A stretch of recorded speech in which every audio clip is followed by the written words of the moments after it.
Yeah, I like this argument a lot. Great comment. The state's position seems to be to blame the tribes and the feds for failing to prosecute, when in actuality, the state, by usurping authority for 113 years, left tribes and federal districts unable to organically develop and meet demands of establishing a justice system to prosecute those crimes within their jurisdiction.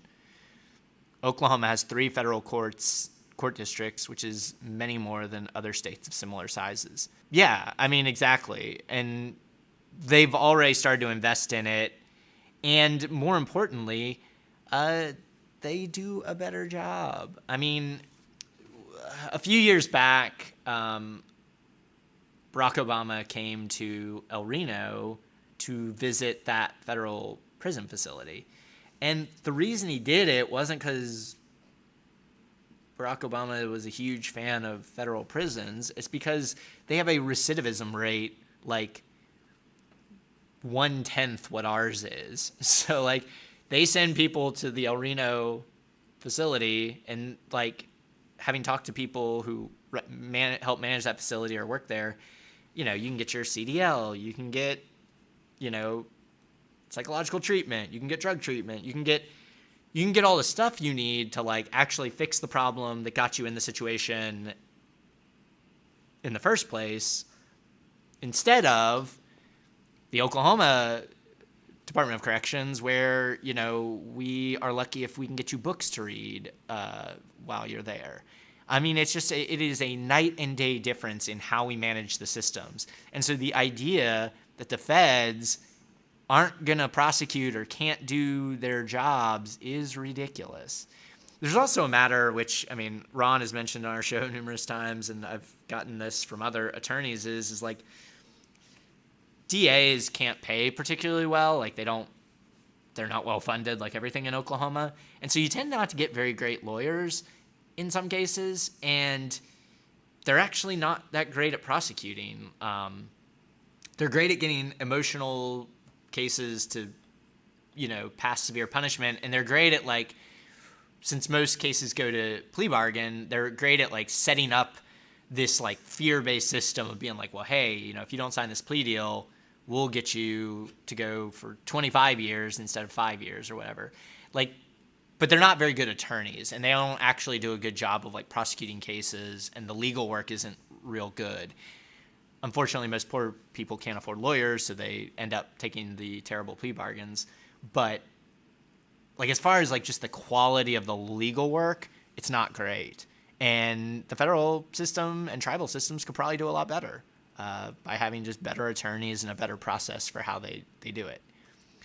Ultimately, though, and going back to like Marsy's Law and that sort of stuff, if your real goal is to support victims, like I got into this a lot on the door with people when I was campaigning around district attorneys' races.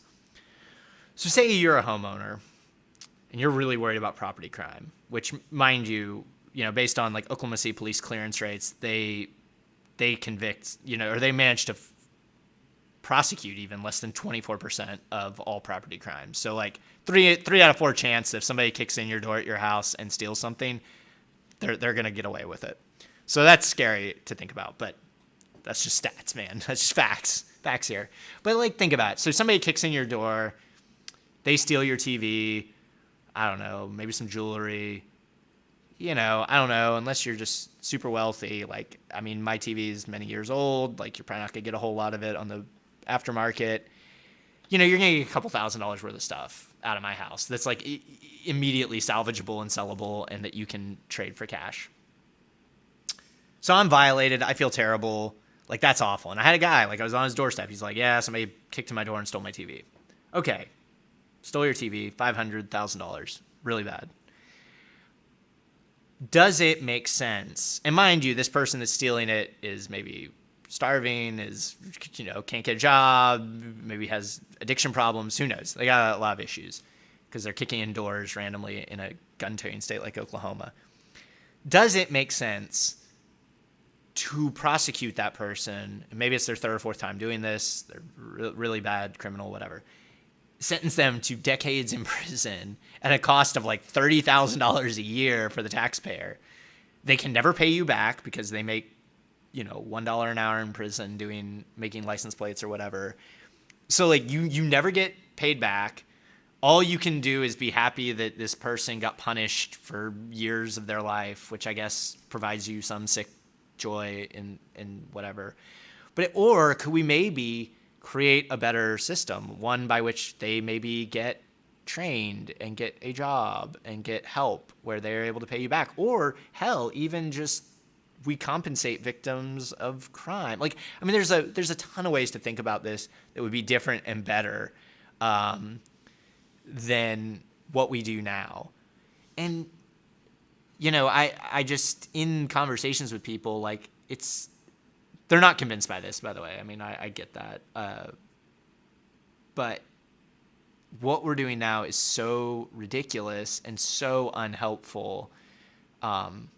Maybe we should start thinking about doing it a different way. And, like, actually prioritizing victims of crime so they can be made to feel whole, can be made to feel safe, address the material concerns of people who are committing crimes because maybe that's motivating them to do stuff. I mean, there's just a lot of stuff we could do differently that would probably make some of this stuff go away.